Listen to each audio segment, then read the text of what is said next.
혼인집에서 신랑 잃어버렸다는 속담이 있습니다. 가장 중요하고 핵심적인 것을 잊어버렸을 때 쓰는 말이죠. 이 이야기는 먼 옛날 은하수 마을에 살던 꿈 많은 신랑 선준과 지혜로운 신부 송화의 혼인날에 바로 그 속담이 탄생하게 된 사연이랍니다.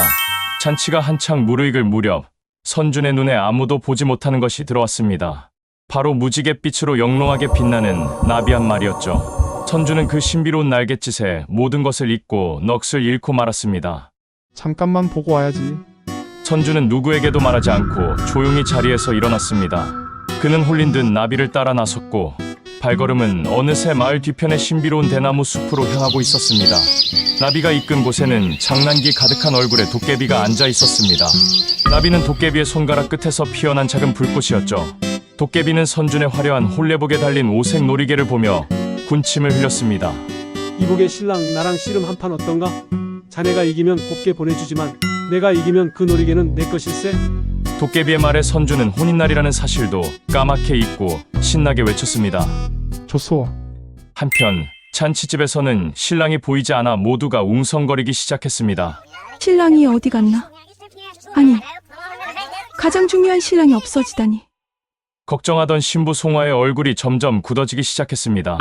하지만 지혜로운 송화는 당황하지 않았습니다.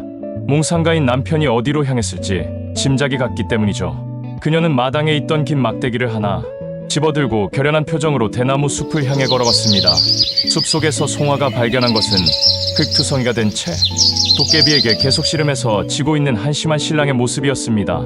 송화는 깊은 한숨을 내쉬고는 성큼성큼 다가가 도깨비의 머리를 막대기로 가볍게 콩 쥐어박았습니다. 내 신랑감 데리고 그만 놀게. 깜짝 놀란 도깨비는 연기처럼 사라졌습니다. 송화는 선준의 손을 꼭 잡고 숲을 빠져나왔습니다.